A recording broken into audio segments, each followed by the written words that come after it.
Esse parecia ser o único assunto sobre o qual as pessoas queriam falar, se eu servia ou não servia para ser mãe. Não era sobre como eu havia criado um álbum tão poderoso enquanto segurava 2 bebês no colo e era perseguida por dezenas de homens perigosos o dia todo, todos os dias. Meus empresários renunciaram. Um guarda-costas foi ao tribunal, com Gloria Allred, 12, ao seu lado, como testemunha para a guarda das crianças. Ele afirmou que eu estava usando drogas, sequer foi interrogado apropriadamente. Uma profissional especializada em orientar pais que havia sido indicada pelo tribunal afirmou que eu amava meus filhos e que, claramente, tínhamos um vínculo.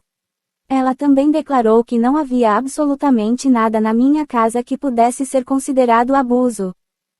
Mas essa parte não virou manchete. 12 advogada norte-americana famosa por defender os direitos das mulheres nas cortes dos Estados Unidos. N.E. 28.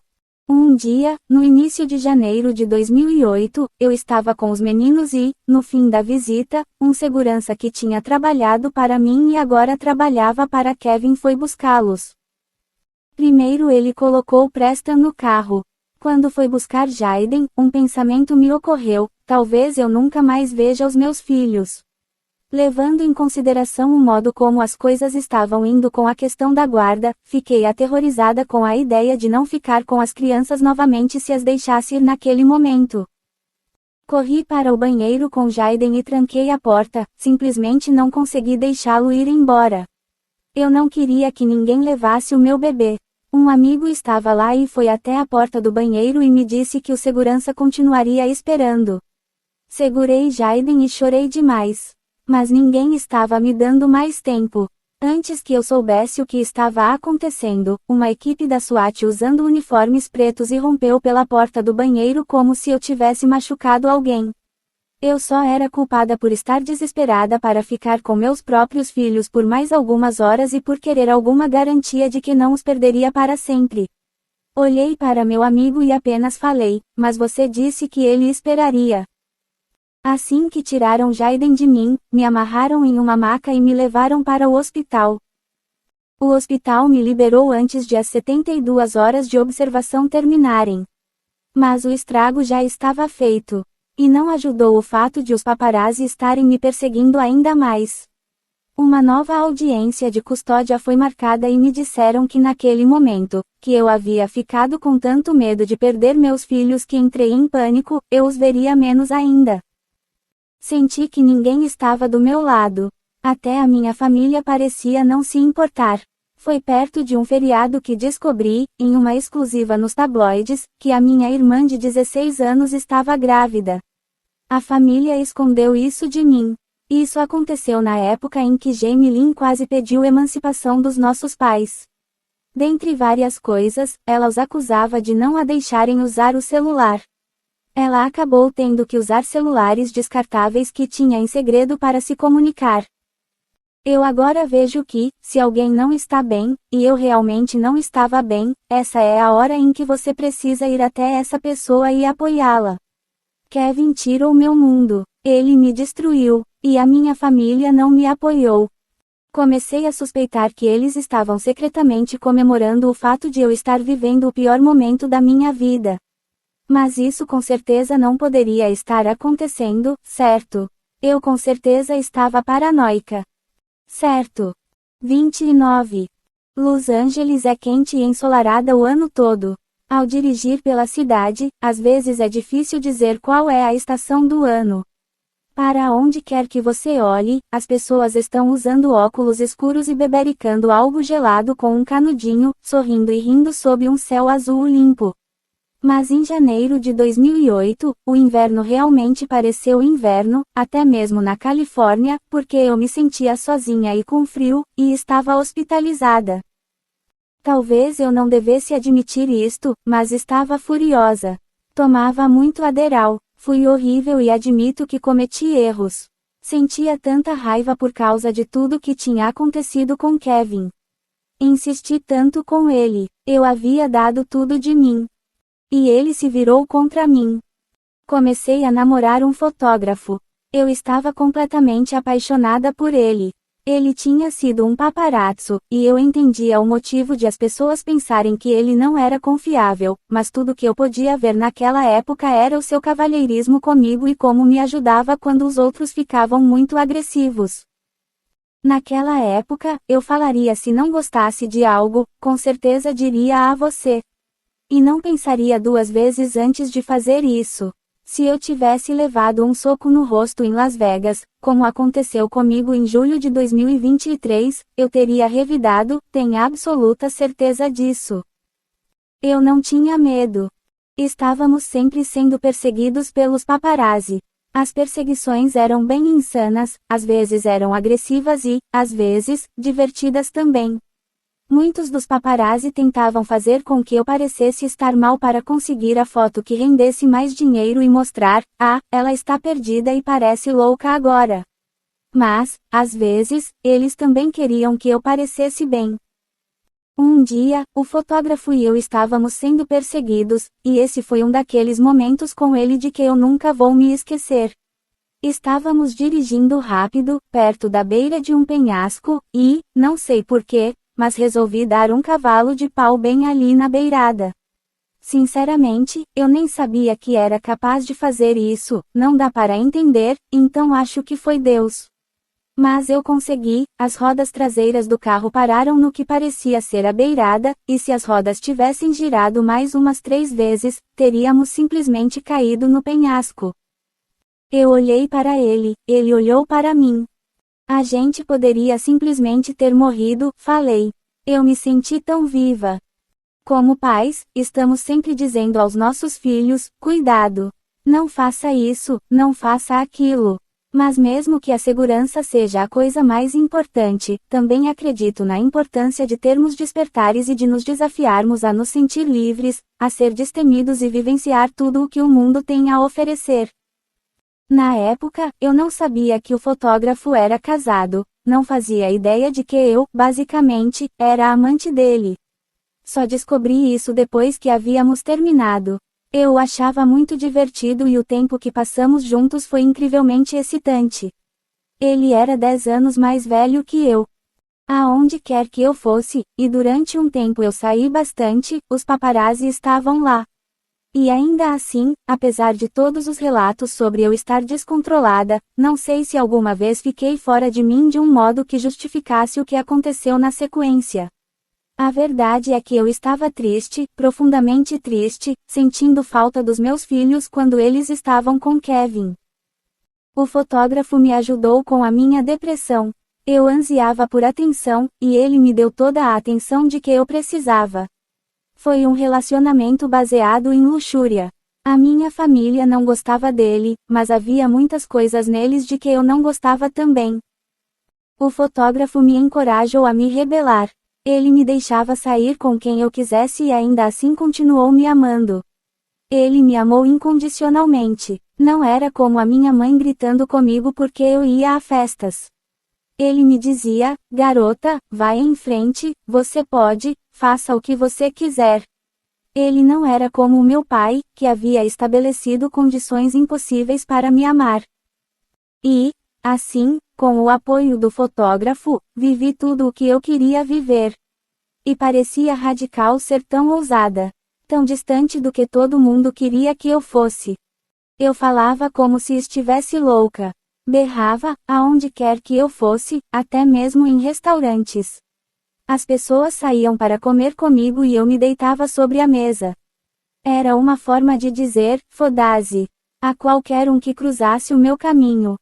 Sim, realmente, eu fui maldosa.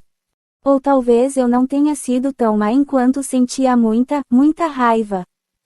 Eu queria fugir. Não tinha meus filhos comigo e precisava me afastar da mídia e dos paparazzi. Eu queria sair de Los Angeles, então o fotógrafo e eu viajamos para o México. Era como se eu tivesse ido para um refúgio seguro.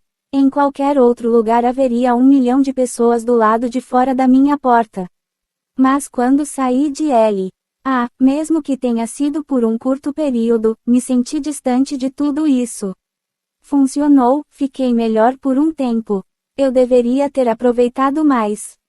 O meu relacionamento com o fotógrafo parecia estar ficando cada vez mais sério e, quando isso aconteceu, senti que a minha família estava tentando se aproximar de mim, de uma maneira que me deixou inquieta. Um dia, a minha mãe me ligou e disse: Britney, achamos que tem alguma coisa acontecendo. Parece que a polícia está atrás de você. Vamos para a casa de praia. A polícia está atrás de mim, falei. Por quê? Eu não tinha feito nada ilegal. Disso eu tinha certeza. Eu tive meus momentos. Havia vivido uma fase de desequilíbrio. Eu tinha ficado chapada de Adderall e agido como uma doida. Mas não tinha feito nada criminoso. Na verdade, e ela sabia disso, eu tinha passado os 2 dias anteriores com as minhas amigas. A minha mãe e eu estávamos com a minha prima Ali e outras 2 amigas. Vai pra lá, ela disse.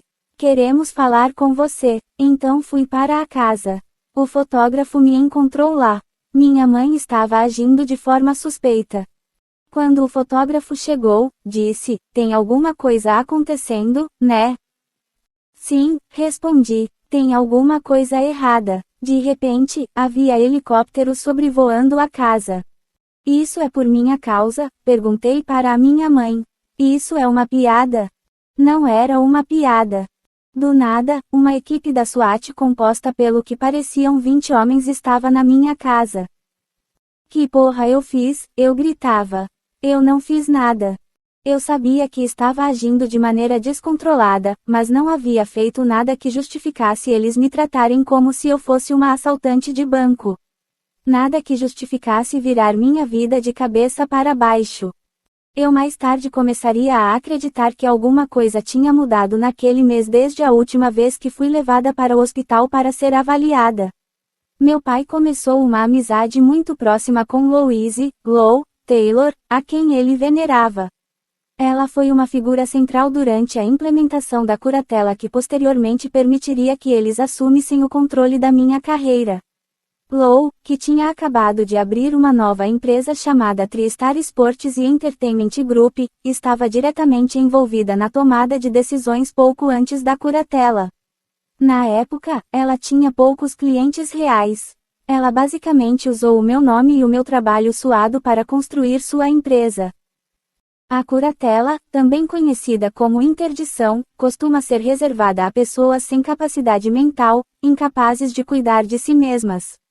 Mas eu estava totalmente funcional. Eu tinha acabado de lançar o melhor álbum da minha carreira. Estava sendo muito lucrativa para muitas pessoas, especialmente para o meu pai, que descobri que recebia um salário maior do que o que me pagava. Ele pagava a si mesmo mais de 6 milhões de dólares enquanto pagava a outras pessoas próximas a ele dezenas de milhões a mais. O fato é que você pode ter uma curatela que dure 2 meses, e aí a pessoa volta aos eixos e você deixa que ela controle a própria vida, mas não era isso que o meu pai queria. Ele queria muito mais. Meu pai conseguiu 2 tipos de curatela, uma conhecida como curatela da pessoa, e a outra, conhecida como curatela dos bens. O curador da pessoa é designado para controlar os detalhes da vida do curatelado, como onde ele mora, o que come, se pode dirigir um carro, o que faz no dia a dia. Mesmo que eu tenha implorado no tribunal que qualquer outra pessoa fosse designada, e afirmo que qualquer um na rua teria sido uma escolha melhor, meu pai foi designado responsável, o mesmo homem que me fazia chorar se eu tivesse que entrar no carro com ele quando eu era pequena porque ele falava sozinho. O tribunal foi informado de que eu estava demente, e não tive permissão nem para escolher o meu próprio advogado.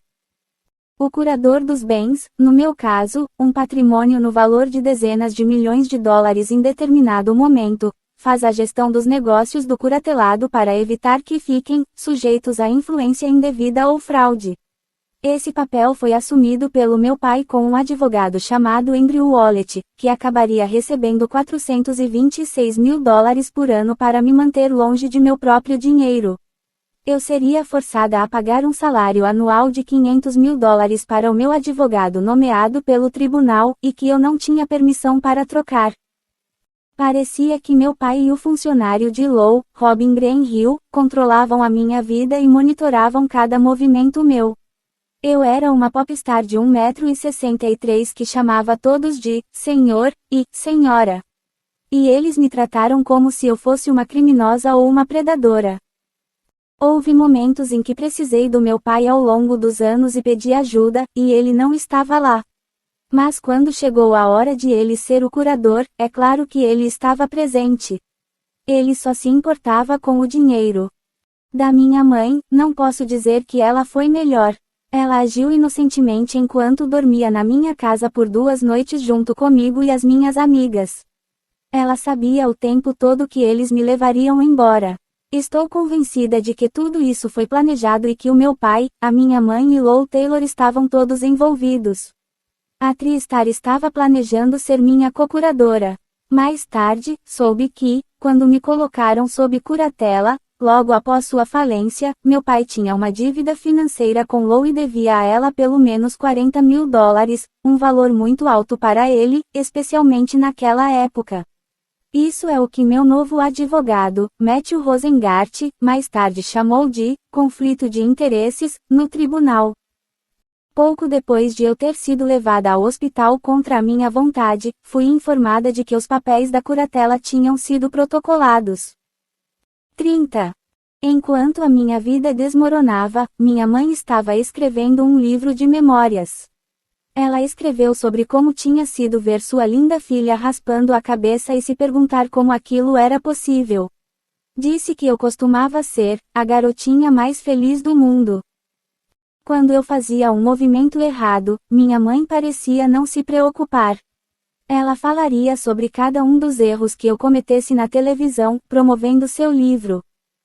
Ela escreveu o livro tirando vantagem do meu nome e falando sobre como tinha sido cuidar de mim e dos meus irmãos em uma época em que nós 3 éramos casos perdidos. Jane Lynn era uma adolescente grávida. Brian estava lutando para se encontrar na vida e ainda estava convencido de que tinha decepcionado nosso pai. E eu estava em colapso. Quando o livro foi lançado, minha mãe apareceu em todos os programas matinais. Eu ligava a TV e via algum vídeo meu antigo e minha cabeça raspada passando na tela. E lá estava minha mãe contando para Meredith Vieira no programa Tissue Day que ela havia passado horas tentando entender como foi que as coisas deram tão errado. Em outro programa, a plateia a aplaudiu quando ela disse que minha irmã tinha engravidado aos 16 anos. Isso foi elegante pra caralho, aparentemente, porque ela ainda estava com o pai da criança. Sim, que maravilhoso, ela estava casada com ele e tendo um bebê aos 17 anos. Eles ainda estão juntos. Ótimo. Não importa que ela seja uma criança grávida de outra criança. Eu passava por uma das fases mais sombrias da minha vida, e minha mãe estava falando para a plateia, sim. E tem a Britney. E todos os programas mostravam imagens minhas com a cabeça raspada. O livro foi algo gigantesco para ela, e tudo às minhas custas. O timing foi inacreditável pra cacete. Estou disposta a admitir que durante a agonia de uma grave depressão pós-parto, o abandono do meu marido, a tortura de estar separada dos meus 2 filhos, a morte da minha querida tia Sandra e a constante pressão dos paparazzi, comecei a pensar, de certa forma, como uma criança. E mesmo assim, olho para as piores coisas que fiz na época e acredito que, se juntar tudo, não chega nem perto de toda a crueldade que minha mãe fez comigo ao escrever e promover aquele livro. Ela estava nos programas matinais tentando vender seu livro que falava de quando eu estava em hospitais e quase enlouquecendo por estar longe de meus bebês por semanas a fio. Ela ganhava dinheiro às custas do meu sofrimento. Naqueles dias, eu não estava bem. Essa é a verdade. Mas o que muitas pessoas concluíram a partir do livro da minha mãe foi: nossa, a Britney é tão má. O livro dela me fez acreditar que eu era má. E ela fez isso num período em que eu já sentia vergonha demais. Juro por Deus, me dá vontade de chorar só de pensar nos meus filhos passando por coisas difíceis como essas que eu estava enfrentando enquanto eram bebês. Se um dos meus filhos passasse por algo parecido, você acha que eu escreveria um livro a respeito? Eu ficaria de joelhos. Faria tudo o que pudesse para ajudá-lo a superar o problema, o acolheria, para deixar as coisas melhores. A última coisa que eu faria seria cortar meu cabelo em um corte bob e vestir um terninho elegante e ir a um programa matinal para me sentar de frente com a porra da Meredith Vieira e ganhar dinheiro às custas da desgraça da minha filha. Às vezes eu falo umas baboseiras no Instagram. As pessoas não sabem por que sinto tanta raiva dos meus pais. Mas acho que, se estivessem no meu lugar, elas entenderiam. 31. A curatela foi estabelecida porque, supostamente, eu era incapaz de fazer qualquer coisa, me alimentar, gastar meu próprio dinheiro, ser mãe, qualquer coisa. Então por que, após algumas semanas, me fizeram participar de 2 episódios de How I Met Your Mother e em seguida me mandaram sair em uma extenuante turnê mundial? Depois que a curatela começou, minha mãe e a namorada do meu irmão cortaram o cabelo curto e saíram para jantar e beber vinho, os paparazzi estavam lá, tirando fotos deles. Parecia tudo armado. Meu pai mandou meu namorado embora, e eu não podia dirigir. Minha mãe e meu pai roubaram a minha feminilidade. Todos eles saíram ganhando, menos eu. Eu fiquei em choque pelo fato de o estado da Califórnia permitir que um homem como meu pai, um alcoólatra, uma pessoa que declarou falência, que faliu seus negócios, que me aterrorizava quando eu era criança, me controlasse depois de tudo o que eu havia conquistado e feito. Pensei nos conselhos que meu pai me deu ao longo dos anos em que resisti e me perguntei se eu seria capaz de resistir por mais tempo. Ele argumentou que a curatela era um passo importante rumo ao meu comeback. Alguns meses antes, eu havia lançado o melhor álbum da minha carreira, mas tudo bem. Foi isto que as palavras do meu pai significaram para mim, ela está ótima agora. Está colaborando com a gente. É uma situação perfeita para a nossa família. Era bom para mim, ou era bom para ele? Que engraçado, pensei, eu posso voltar a trabalhar outra vez como se nada tivesse acontecido. Estou doente demais para escolher meu próprio namorado, e ainda assim estou saudável o bastante para aparecer em séries de TV e programas matinais, e para me apresentar para milhares de pessoas em diferentes lugares do mundo a cada semana. A partir daquele momento, comecei a pensar que ele me via como uma cria trazida ao mundo com o único objetivo de contribuir com o fluxo de caixa deles. Na minha casa, meu pai se apossou do cantinho onde eu estudava e do meu bar, transformando-o em seu escritório. Havia uma tigela ali onde eu guardava várias notas fiscais. Sim, confesso, era tão certinha que guardava todas as notas em uma tigela. Toda semana eu fazia as contas dos meus gastos de um jeito bem tradicional para ter controle das deduções dos meus impostos. Mesmo quando eu estava vivendo minha fase mais complicada, a minha essência se manteve. Para mim, essa tigelinha era a prova de que eu ainda era capaz de cuidar dos meus negócios. Conheci músicos que usavam heroína, arrumavam briga e jogavam TVS pela janela de hotéis. Além de eu nunca ter roubado nada nem nunca ter machucado ninguém ou usado drogas pesadas, eu ainda guardava as notas fiscais para ter controle das deduções dos meus impostos. Não mais. Meu pai jogou de lado minha tigela de notas e colocou as coisas dele no bar. Eu só quero que você saiba, ele disse, que eu dito as regras. Você senta aí nessa cadeira e eu vou falar para você o que vai acontecer. Eu olhei para ele com um sentimento crescente de horror. Eu sou a Britney Spears agora, ele declarou. 32. Nas raras ocasiões em que saía de casa, como quando ia à casa do meu agente e amigo, Cad, para um jantar, a equipe de segurança vasculhava o imóvel inteiro para se certificar de que lá não havia álcool nem drogas, nem mesmo paracetamol. Ninguém na festa podia beber até que eu fosse embora. Os outros convidados levavam tudo na esportiva, mas eu sabia que bastava eu ir embora para a festa de verdade começar. Quando alguém se interessava por mim, a equipe de segurança que se reportava ao meu pai investigava os antecedentes do pretendente, fazia com que ele assinasse um acordo de confidencialidade e chegava a submetê-lo a um exame de sangue.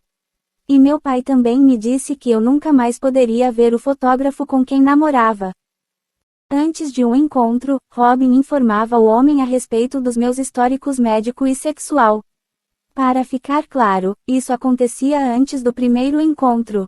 Tudo era muito humilhante, e sei que a insanidade desse esquema me impediu de encontrar uma simples companhia, ter uma noite divertida ou fazer novos amigos, quem dirá poder me apaixonar.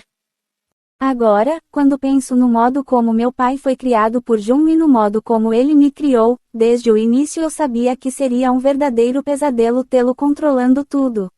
A ideia de ter o meu pai cuidando de qualquer área da minha vida me apavorou. Mas controlando tudo, essa era a pior coisa que poderia acontecer para a minha música, a minha carreira e a minha sanidade. Rapidinho, liguei para o advogado esquisito que o tribunal havia nomeado para mim e pedi que me ajudasse.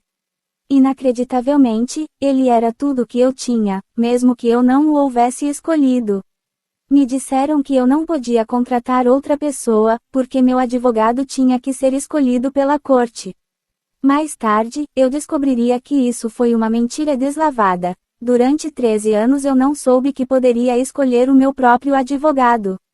Sentia que o advogado escolhido para mim não parecia querer me ajudar a entender o que estava acontecendo, ou lutar pelos meus direitos. Minha mãe, que é a melhor amiga do governador da Louisiana, poderia ter me colocado no telefone com ele, que teria me dito que eu poderia conseguir meu próprio advogado. Mas ela manteve isso em segredo. Em vez disso, arranjou um advogado para si mesma apenas para poder brigar com meu pai, como fazia quando eu era mais nova. Várias vezes, eu me opus, especialmente quando meu pai cortou meu acesso ao meu celular. Eu consegui contrabandear um celular particular, 13, e tentei me libertar. Mas eles sempre me pegavam. E eis a triste, mas real verdade, depois de tudo que passei, eu não tinha mais vontade de lutar.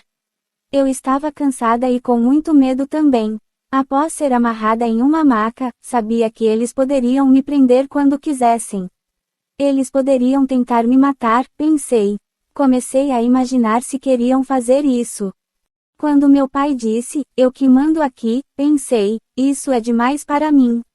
Mas eu não via saída. Então, senti meu espírito recuar e entrei no piloto automático. Se tiver de viver assim, com certeza eles verão quão boa eu sou e vão me libertar. Então, entrei no jogo. Depois que me casei com Kevin e tive meus filhos, Felicia ainda ficou um pouco comigo, eu sempre a adorei, mas quando parei de fazer turnês e comecei a sair menos, perdemos o contato. Havia rumores de que ela voltaria para a Circus Tour, mas, por algum motivo, ela nunca mais foi minha assistente. Mais tarde, fiquei sabendo que meu pai disse a Felicia que eu não queria que ela trabalhasse mais para mim. Mas eu nunca falei isso. Se soubesse que ela queria ter feito algo por mim, eu nunca a impediria. Sem meu conhecimento, meu pai me manteve longe dela. Nunca mais vi alguns dos meus verdadeiros amigos, não consegui até hoje. Isso tudo me desligou emocionalmente mais ainda do que antes.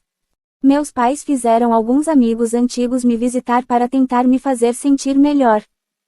Não, obrigada, respondi. Digo, eu os amava demais, mas eles tinham filhos agora e seguiram com suas vidas.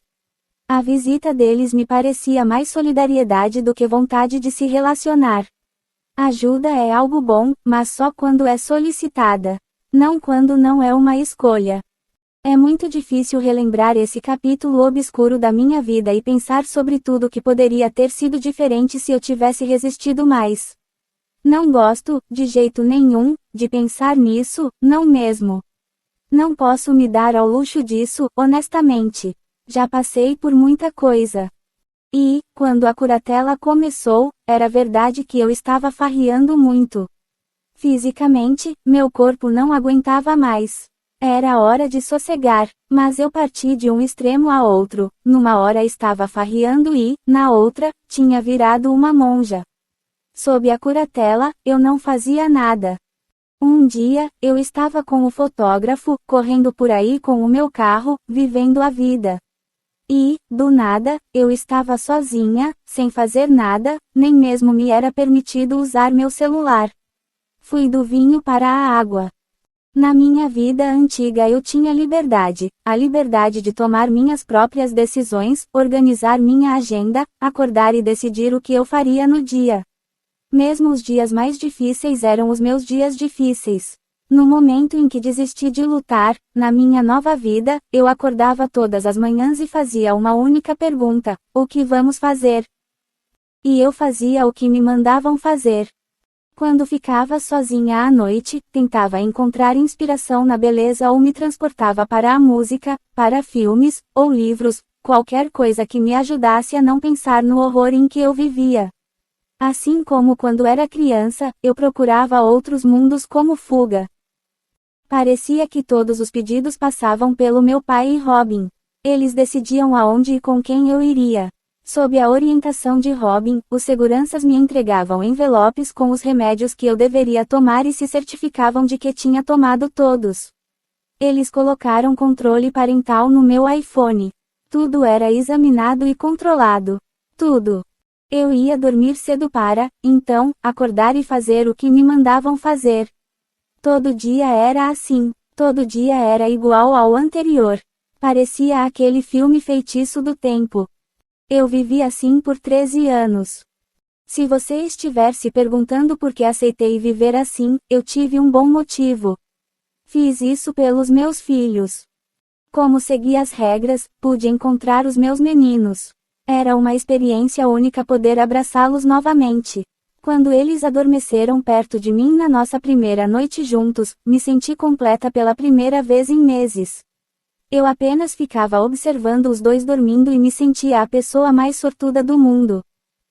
Para poder vê-los mais vezes, fiz tudo o que podia para acalmar Kevin. Paguei os honorários advocatícios da parte dele, mais a pensão das crianças, além de milhares de dólares a mais por mês, assim, as crianças poderiam me acompanhar na Circus Tour.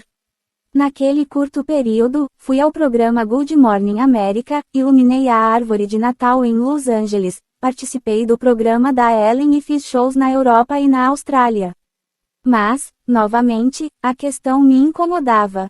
Se eu estava tão doente e incapacitada de tomar minhas próprias decisões, porque eles achavam que estava tudo bem eu sair por aí sorrindo e acenado para as pessoas, cantando e dançando em tantas cidades diferentes por semana. Vou te dar uma boa razão. A Circus Tour arrecadou mais de 130 milhões de dólares. A empresa de Lou Taylor, TriStar, ficou com 5%.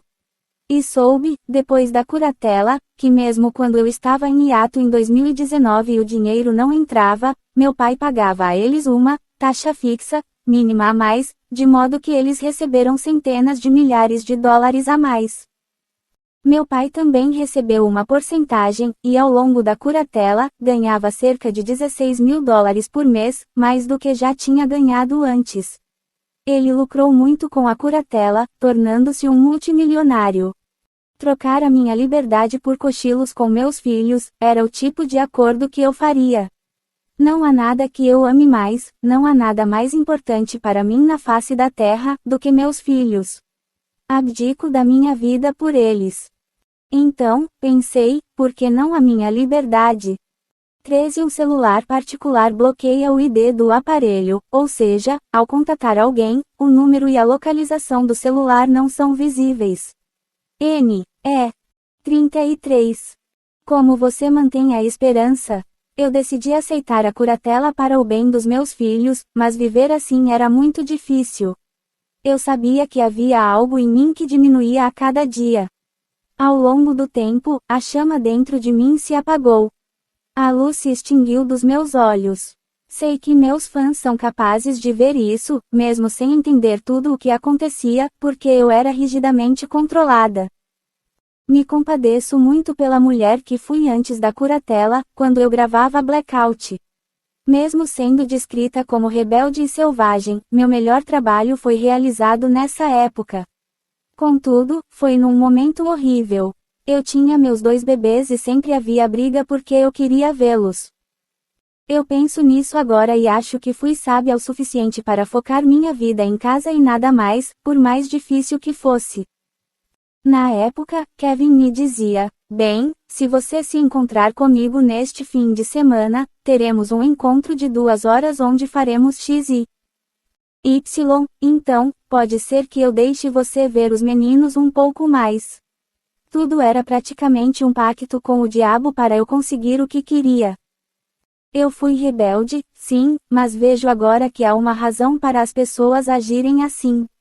E você deve permitir que elas vivam esse momento. Não estou dizendo que eu estava certa com a minha vida decaindo, mas acho que reprimir o espírito de uma pessoa a ponto de diminuí-lo demais e ela não se sentir mais a mesma, também não acho que isso seja saudável. Como pessoas, temos que testar o mundo. Você tem que testar seus limites para descobrir quem você é, como quer viver. Outras pessoas, e, por outras pessoas, me refiro aos homens, sempre tiveram essa liberdade. Roqueiros chegavam propositadamente atrasados às premiações e todos achavam isso legal. Astros do pop dormem com muitas mulheres e isso também é bacana. Kevin me deixava em casa com 2 crianças quando ele queria fumar maconha e gravar seu rap, Popozão. Depois, ele levou meus filhos para longe de mim e a revista de Tales o chamou de pai do ano. Um paparazzo que me perseguiu e atormentou por meses me processou, exigindo reparação de $230 mil porque passei com a roda do carro por cima do seu pé quando estava tentando fugir dele. Fizemos um acordo e tive que dar muita grana para o cara. Quando Justin me traiu e depois andou todo sexy por aí, foi tido como bonitinho. Mas quando eu vesti um body brilhante, Diane Sawyer me fez chorar em rede nacional, a MTV me fez ouvir as pessoas criticando minhas roupas e a esposa de um governador disse que queria dar um tiro em mim. Cresci sob os olhares de todo mundo. Era analisada de cima a baixo, as pessoas ficavam opinando sobre o que achavam do meu corpo desde que eu era adolescente. Raspar a minha cabeça e agir como agi foi uma maneira de repelir isso. Mas, sob a curatela, me fizeram entender que aqueles dias haviam acabado. Eu tive que deixar meu cabelo crescer e ficar em forma outra vez.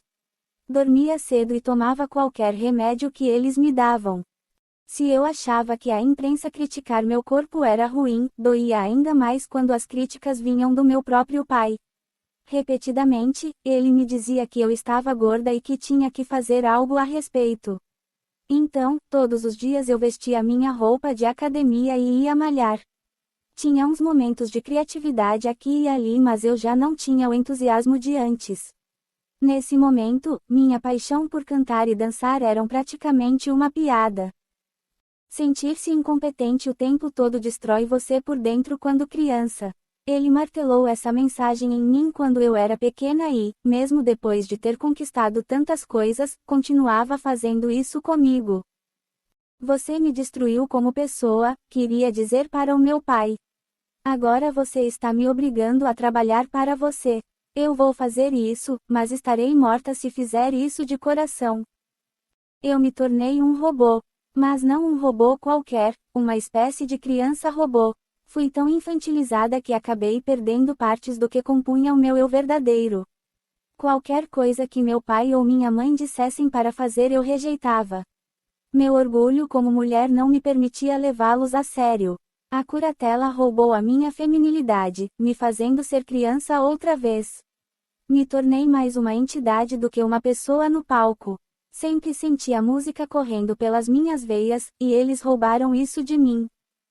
Se deixassem eu viver a minha vida, sei que teria seguido meu coração e me esforçado para sair daquela situação da forma correta.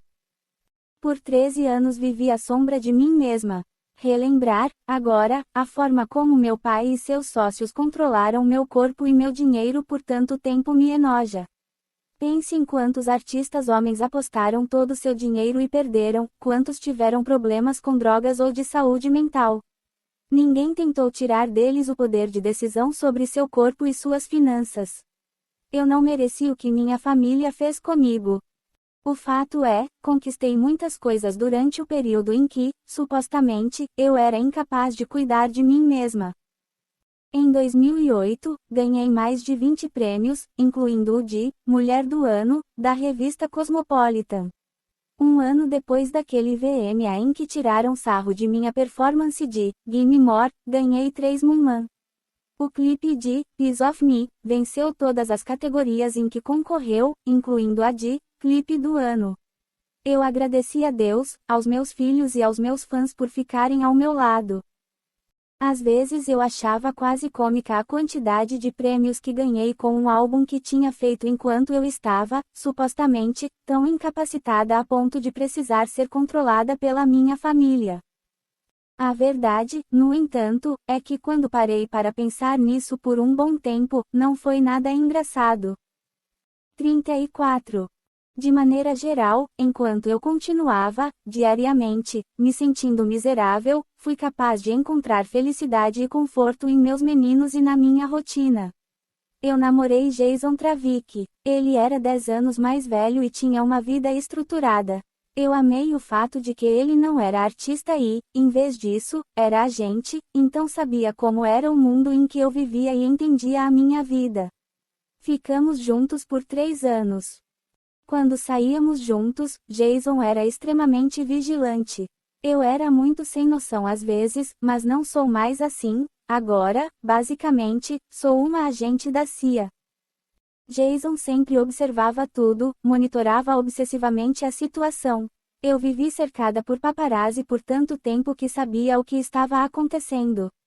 Eu conhecia o esquema. Então, vê-lo de terno, trabalhando para esta agência importante, entrando no carro comigo, senti que Jason estava ciente de quem eu era. Ele se preocupou bastante em como conduzir as coisas. Eu estava acostumada com fotógrafos me cercando pelas ruas, então mal era capaz de notar que eles estavam lá, o que acho, também, que não era bom. Nosso relacionamento foi ótimo. Eu o amei muito e senti que ele também me amou muito. Psicologicamente, eu ainda estava destruída por tudo que tinha acontecido com Kevin e meus filhos e por viver sob as regras rígidas da curatela do meu pai. Eu tinha uma casa em Thousand Oaks. Meus filhos eram mais crescidos na época, e meu pai ainda controlava a minha vida. Mesmo que eu não estivesse trabalhando por um tempo após a Femme Fatale Tour, meu pai palpitava em tudo que eu fazia, inclusive no que eu comia. Fiquei confusa porque minha mãe nunca havia dito nada sobre isso, mas meus pais retomaram o relacionamento deles em 2010, 8 anos após o divórcio. E me senti traída pelo estado da Califórnia. Minha mãe parecia adorar que, por causa da curatela, meu pai agora tinha um emprego de verdade. Eles assistiam a Criminal Minds no sofá toda noite. Quem faz isso? Quando meu pai me disse que eu não podia comer sobremesa, senti que não era só ele me dizendo, mas a minha família e o Estado, como se eu não tivesse permissão legal para comer sobremesa, porque ele disse que não podia. Chegou um momento em que comecei a me questionar: espere, onde eu estou? Nada mais fazia sentido. Sentindo que precisava de uma direção, decidi voltar a trabalhar. Tentei me ocupar sendo produtiva. Comecei a aparecer mais em programas de TV, participando, em 2012, como jurada do The X Factor. Acho que muitas pessoas são realmente profissionais na TV, como Christina Aguilera e Gwen Stefani. Quando a câmera começa a gravar, elas se agigantam. E isso é ótimo. Eu costumava saber como agir quando era mais jovem, mas, novamente, agia como uma criancinha quando ficava com medo. Então acabava ficando muito nervosa se eu soubesse que ia entrar ao vivo, e não gostava de ficar nervosa o dia todo. Talvez eu não servisse mais para fazer aquilo. Já aceitei isso e tudo bem. Posso dizer para as pessoas que tentam me levar a uma direção: não. Fui forçada a fazer coisas que não queria e fui humilhada. Não aceito mais isso. Agora, se você me chamar para fazer uma participação especial fofa em um programa de TV divertido e a gravação levar só um dia, tudo bem, mas agir de modo cético por 8 horas seguidas julgando as pessoas na TV. Ah, não, obrigada. Eu simplesmente odiei isso. Foi na época em que fiquei noiva do Jason. Ele me ajudou a superar muitas coisas. Mas, em 2012, pouco depois de ele ter se tornado parte responsável da curatela, meus sentimentos mudaram. Não conseguia ver naquele tempo, mas percebo agora que o fato de ele estar associado à organização que controlava a minha vida pode ter contribuído para o romance ter acabado. Chegou um momento em que eu percebi que não pensava mal dele, mas também não o amava mais. Parei de dormir no mesmo quarto que ele, só queria abraçar e ficar com meus filhos. Tenho uma conexão especial com eles. Literalmente, fechei a porta para o Jason. Minha mãe disse, isso é detestável. Sinto muito, não consigo evitar. Eu não o amo mais assim, respondi. Ele terminou comigo, mas não liguei porque já não gostava mais dele. Jason escreveu uma longa carta para mim e desapareceu. Pediu demissão da equipe da curatela quando o nosso relacionamento terminou. Para mim, parecia ter algo a ver com uma crise de identidade. Ele fez mechas coloridas no cabelo e foi para o pier de Santa Mônica, onde andava de bicicleta diariamente com um bando de caras tatuados. Ei, entendi o que foi. Agora que já cheguei aos 40, estou vivendo minhas crises de identidade. Acho que tinha chegado a hora de seguirmos rumos diferentes.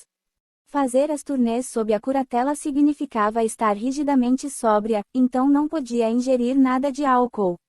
Uma vez, acabei ficando junto com um grupo de dançarinos da Christina Aguilera.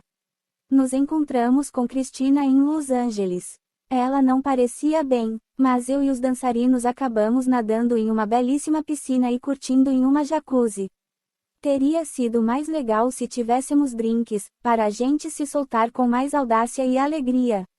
Isso não me era permitido porque a minha vida tinha se tornado um eterno fim de semana na igreja com carolas enquanto eu vivia sob a curatela. De várias maneiras, eles fizeram eu me tornar uma adolescente outra vez, em outras, eu era uma menina. Mas, às vezes, apenas me sentia como uma mulher adulta presa que estava puta da vida o tempo todo. Isso é o mais difícil de explicar, quão rápido eu oscilava entre ser uma garotinha, uma adolescente e uma mulher, por causa do jeito que eles tinham roubado a minha liberdade. Não tinha como agir como adulta porque eles não me tratavam dessa forma, daí eu voltava a ser uma garotinha, mas, então, meu lado adulto voltava, exceto que não me era permitido ser uma mulher adulta. A mulher em mim foi colocada em segundo plano por muito tempo. Queriam que eu fosse ousada no palco, me diziam como eu deveria agir e que deveria ser um robô o resto do tempo. Senti que todos os melhores segredos da vida eram proibidos para mim, aqueles pecados essenciais de indulgência e aventura que nos tornam humanos. Eles queriam tirar de mim tudo que era especial e me manter em uma rotina restrita. Isso era a morte para minha criatividade como artista. De volta ao estúdio, fiz uma boa música em parceria com o Will.i.am chamada Work Beat. Mas eu não estava fazendo muitas músicas das quais me orgulhasse, provavelmente porque não tinha inspiração. Eu estava tão desmoralizada. Parecia que meu pai escolhia os estúdios mais sombrios e feios para gravar, e que algumas pessoas adoravam pensar que eu não notava essas coisas. Eu me senti encurralada nessas situações. Senti que eles armaram para mim. Era como se alimentassem meu medo e transformassem tudo em drama, o que por sua vez me deixava infeliz, e assim eles sempre venceriam. Tudo o que eu sabia era que tinha que trabalhar e queria fazer a coisa certa, fazer um álbum do qual me orgulhasse. Mas era como se eu tivesse esquecido que era uma mulher poderosa. Depois de participar do X Factor, meu empresário me apresentou uma oferta para eu fazer uma residência em Las Vegas. Pensei, por que não? Meu coração não estava mais querendo gravar músicas. Minha paixão não era a mesma de antes. Eu não tinha mais energia. Eu estava tão cansada. Eu tinha 2 filhos. Havia tido um colapso. Meus pais tomavam conta da minha carreira. O que eu ia fazer àquela altura? Só ir para casa. Então aceitei a oferta. Fui para Vegas com o mesmo pensamento que todos têm quando vão para lá, esperando vencer. 35. Amei o calor seco de Las Vegas. Amei a forma como todos acreditavam na sorte e em sonhos. Eu sempre gostei da cidade, desde a época em que Paris Hilton e eu fomos para lá, chutando nossos sapatos para longe e correndo pelos cassinos. Mas, agora, isso parecia ter acontecido há muito tempo. Minha residência começou logo após o Natal de 2013. Os meninos tinham 7 e 8 anos. No começo, foi um ótimo show. Estar no palco em Vegas foi emocionante no começo. E ninguém me deixou esquecer que minha residência foi um marco para a strip. Me disseram que meu show atraiu os jovens de volta à cidade do pecado e mudou o cenário do entretenimento em Las Vegas para uma nova geração. Os fãs me mandavam tanta energia. Eu tinha dominado a apresentação. Estava muito confiante e, por um momento, tudo foi bem, tão bem quanto pode ser quando se está sendo controlada o tempo todo. Comecei a namorar um produtor de TV chamado Charlie Ebersol. Para mim, ele parecia alguém para casar, cuidava muito de si mesmo. Sua família era próxima. Eu o amava. Charlie malhava todos os dias, tomava suplementos pré-treino e um monte de vitaminas. Ele compartilhou seu conhecimento nessa área e começou a me dar uns suplementos energéticos. Meu pai não gostou disso. Ele sabia o que eu comia, inclusive sabia quando eu ia ao banheiro. Então, quando comecei a tomar esses suplementos, ele percebeu que eu tinha mais energia no palco e que estava mais em forma que antes. Parecia óbvio que a dieta do Charlie estava sendo boa para mim. Mas acredito que meu pai começou a pensar que eu tinha algum problema com esses suplementos, mesmo sabendo que eram vendidos sem prescrição, sem receita. Então, me proibiu de tomá-los e me mandou de volta para a reabilitação. Ele ditava quando eu saía e para onde ia. Ou seja, não pude ver meus filhos por um mês inteiro. Meu único consolo era saber que isso duraria apenas por um mês e pronto. O lugar que ele escolheu para mim ficava em Malibu. Naquele mês, durante horas por dia, fazíamos boxe e outros exercícios do lado de fora porque não tinha academia.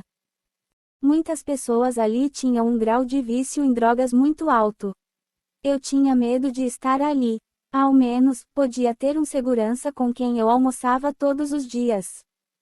Era difícil aceitar que meu pai estava se mostrando como um cara incrível e um avô devoto enquanto eu era posta de lado, com ele me colocando contra a minha vontade em um lugar com viciados em crack e heroína. Sim, ele foi horrível. Quando saí de lá, comecei a fazer shows novamente em Vegas como se nada tivesse acontecido. Isso porque meu pai havia me dito que eu tinha que voltar, e também porque eu ainda estava sendo legal, procurando agradar, desesperada para fazer a coisa certa e ser uma boa menina. Não importa o que eu fizesse, meu pai estava lá me observando. Eu não podia dirigir um carro. Todo mundo que entrava no meu trailer tinha que assinar um documento renunciando direitos. Tudo era tão seguro que eu sequer conseguia respirar. E não importavam as dietas ou os exercícios que eu fazia, meu pai sempre me dizia que eu estava gorda. Ele me colocou em uma dieta restritiva. A ironia era que nós tínhamos um mordomo, uma extravagância, e eu implorava a ele por comida de verdade. Senhor, eu implorava, por gentileza, dê um hambúrguer ou um sorvete escondido para mim. Senhorita, sinto muito, ele respondia. Tenho ordens específicas de seu pai. Então, por 2 anos, comi apenas frango e vegetais enlatados. 2 anos é tempo demais para você ficar sem comer o que deseja, especialmente quando seu corpo, seu trabalho e sua alma estão correndo atrás do dinheiro e sustentar todos. 2 anos pedindo batatas fritas e tendo não como resposta. Eu achei isso tão degradante. Uma dieta restritiva imposta por você mesma já é por si muito ruim.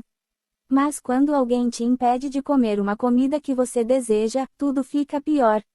Era como se meu corpo não fosse mais meu. Ia para a academia e ficava tão distraída com esse treinador me dizendo para fazer exercícios, eu me sentia fria por dentro. Sentia medo. Para ser honesta, me sentia extremamente infeliz. E nada funcionava. A dieta dava resultados opostos ao que meu pai esperava. Ganhei peso. Mesmo que não estivesse comendo muito, ele me fazia sentir tão feia e como se nunca estivesse sendo boa o suficiente. Talvez isso tenha acontecido por causa da força dos pensamentos. Você se torna aquilo que pensa. Eu estava tão desanimada e cansada por tudo que estava acontecendo que simplesmente me rendi. Minha mãe parecia concordar com o plano do meu pai para mim. Sempre foi inacreditável a quantidade de pessoas que se sentiam confortáveis opinando sobre o meu corpo. Começou quando eu era muito jovem. Fossem estranhos da mídia ou de dentro da minha própria família, as pessoas pareciam ver o meu corpo como propriedade pública, algo que podiam tomar conta, controlar, criticar ou usar como munição. Meu corpo teve força o suficiente para carregar 2 crianças e foi ágil o bastante para executar todos os movimentos das coreografias de modo perfeito no palco. E, agora, eu estava assim, contando cada caloria para continuarem ganhando dinheiro com o meu corpo. Ninguém mais parecia achar ultrajante que meu pai determinasse todas essas regras para mim e depois saísse para beber uísque com Coca-Cola. Minhas amigas frequentavam e faziam as unhas em spas e bebiam champanhe chique. Eu nunca tive permissão para entrar em spas. Minha família ficava em Destin, uma linda cidade litorânea na Flórida, numa casa que comprei para eles em um condomínio absurdamente maravilhoso, e faziam refeições maravilhosas todas as noites enquanto eu passava fome e trabalhava. Enquanto isso, minha irmã torcia o nariz para todos os presentes que eu dava para a família. Um dia, liguei para minha mãe na Louisiana e disse: "O que você vai fazer neste fim de semana?" "Ah, eu e as garotas vamos para Destin amanhã", ela respondeu. Jamie Lynn tinha dito tantas vezes que nunca esteve lá, que era mais uma das coisas ridículas que comprei para a família e ela nunca quis ir. No fim das contas, minha mãe ia para lá todo fim de semana com as 2 filhas da minha irmã. Eu adorava comprar carros e casas para a família. Mas chegou a um ponto em que eles começaram a achar que seria sempre assim, e a família não se deu conta de que tudo isso só foi possível porque eu sou uma artista. E por causa da forma como eles me trataram durante anos, perdi a minha criatividade. Eu ganhava uma mesada de cerca de $2.000 por semana. Se quisesse comprar um tênis que meus curadores achavam que eu não precisava, não poderia comprar. E isso acontecia mesmo eu tendo feito 248 shows para mais de 900 mil ingressos em Vegas. Cada show rendia centenas de milhares de dólares. Em uma das poucas noites que pude sair com um amigo e outras pessoas, dentre as quais meus dançarinos, para jantar, tentei pagar para todo mundo. A conta ficou em cerca de $1.000 porque o grupo era imenso, mas eu queria fazer isso por eles, era importante para mim que eles soubessem quão agradecida eu estava por todo o esforço que tinham feito. Meu cartão foi recusado, eu não tinha dinheiro o suficiente na conta da mesada para poder pagar. 36. Uma coisa que me deu consolo e esperança durante o tempo em que estive em Las Vegas foi ensinar dança para crianças em um estúdio, uma vez por mês, e eu amava fazer isso. Dei aulas para uma turma de 40 alunos. De volta a Los Angeles, perto de minha casa, eu dava aulas a cada 2 meses. Essa era uma das coisas mais divertidas na minha vida. Era simplesmente incrível estar em uma sala com crianças, sem julgamentos. Na curatela, as pessoas o tempo todo julgavam tudo o que eu fazia. A alegria e a confiança daquelas crianças que eu ensinava, cujas idades variavam entre 5 e 12 anos, eram contagiantes. A energia delas é tão doce. Elas querem aprender. Eu me curava plenamente estando cercada por crianças. Um dia, fiz um movimento e, sem querer, com a mão, acertei uma menininha na cabeça. "Meu amor, me perdoe", eu disse. Me senti tão mal que fiquei de joelhos na frente dela. Tirei o anel do meu dedo, um dos meus favoritos, e dei para ela enquanto implorava pelo seu perdão. "Senhorita Britney, está tudo bem?", ela respondeu. "Você não me machucou." Eu queria fazer de tudo ao meu alcance para que ela soubesse que me importava se ela estava sentindo dor e que eu faria o que fosse necessário para compensá-la. De joelhos no chão do estúdio e olhando para ela, pensei: espere aí. Porque as pessoas responsáveis, legalmente, pelos meus cuidados não demonstram metade do interesse em meu bem-estar como eu estou fazendo aqui com esta menininha. Decidi reforçar meu desejo de terminar a curatela. Fui à corte em 2014 e mencionei o alcoolismo e o comportamento errático do meu pai, pedindo que fizessem um teste de drogas nele. Afinal, ele estava controlando meu dinheiro e minha vida. Mas meu caso não foi a lugar nenhum. O juiz simplesmente não deu bola. Em seguida, comecei a agir como uma espiã para conseguir meu próprio advogado. Cheguei a mencionar a curatela em um talk show em 2016, mas, de alguma forma, essa parte da entrevista não foi ao ar. Sei, interessante. A sensação de estar presa contribuiu para o colapso da minha vida romântica. Depois de uma briga estúpida, Charlie e eu ficamos com nossos egos feridos e paramos de nos falar. Foi algo idiota. Eu não conseguia ir falar com ele e ele era orgulhoso demais para falar comigo. Foi quando comecei a trabalhar com dois grandes compositores, Julia Michaels e Justin Tranter. Nós sentamos e escrevemos tudo juntos. Eu estava apaixonada por esse processo. Foi a única coisa a que me dediquei de coração nos 13 anos de curatela. Dei duro nas músicas, o que me deixou autoconfiante. Sabe quando você é boa em algo e pode sentir isso? Você começa a fazer algo e pensa, dou conta disso? Escrever aquele álbum me deu minha confiança de volta. Quando finalizei o trabalho, toquei o álbum para os meus filhos ouvirem. Qual deve ser o nome do álbum? Perguntei. Meus filhos são espertos demais em relação à música. Glory, só isso, Sean Preston disse. E assim eu fiz. Ver meus filhos orgulhosos daquele álbum significou muito para mim, e pensei, também estou orgulhosa dele. Era algo que eu não sentia havia muito tempo. Lancei o clipe de Make Me, e participei do VMA de 2016 para me apresentar desde a primeira vez desde 2007. Desde a primeira vez que eu vi Esan Asghari no set para gravar o clipe de Slumber Party, soube que o queria imediatamente na minha vida. Eu me apaixonei por ele na mesma hora. A química entre nós no começo era insana.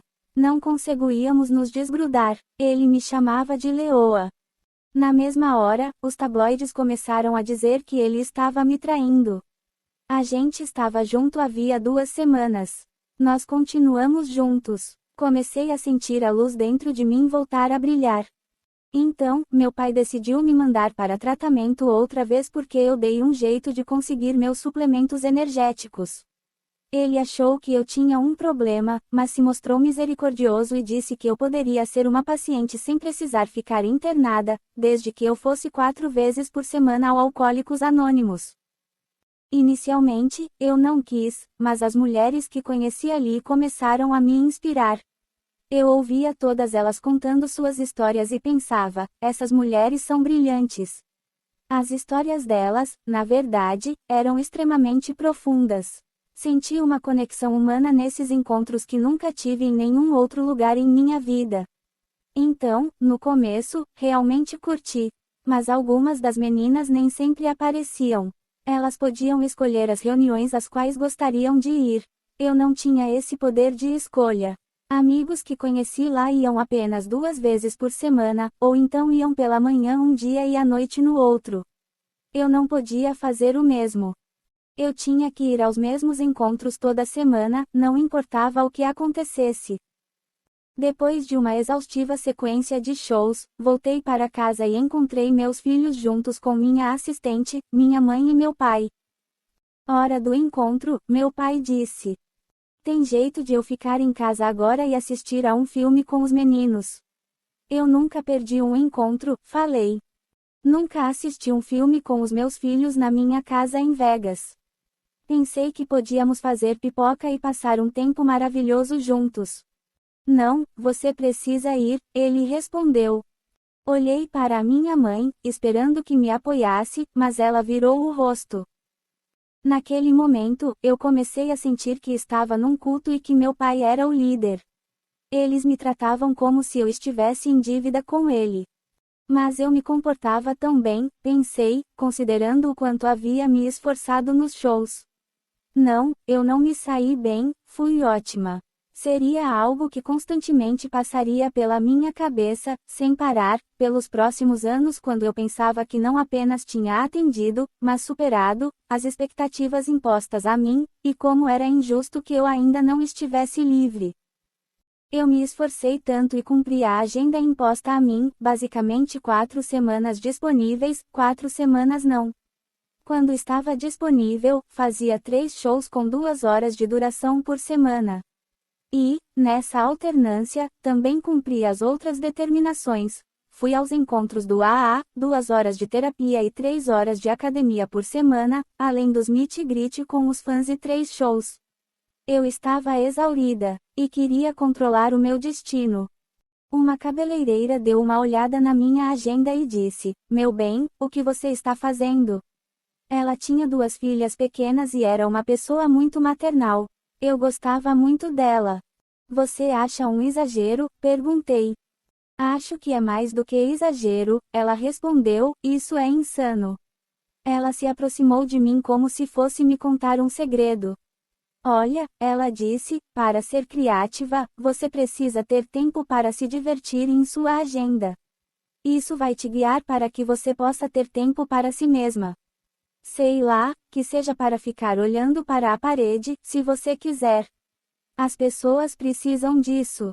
O que ela disse deve ter chegado aos ouvidos do meu pai, porque, no dia seguinte, outra pessoa estava cuidando do meu cabelo. Eu nunca mais vi aquela cabeleireira de novo. 37. As artistas mulheres sempre se destacam pelo cabelo. É realmente a única coisa que os caras querem ver. Eles amam ver um cabelo comprido em movimento.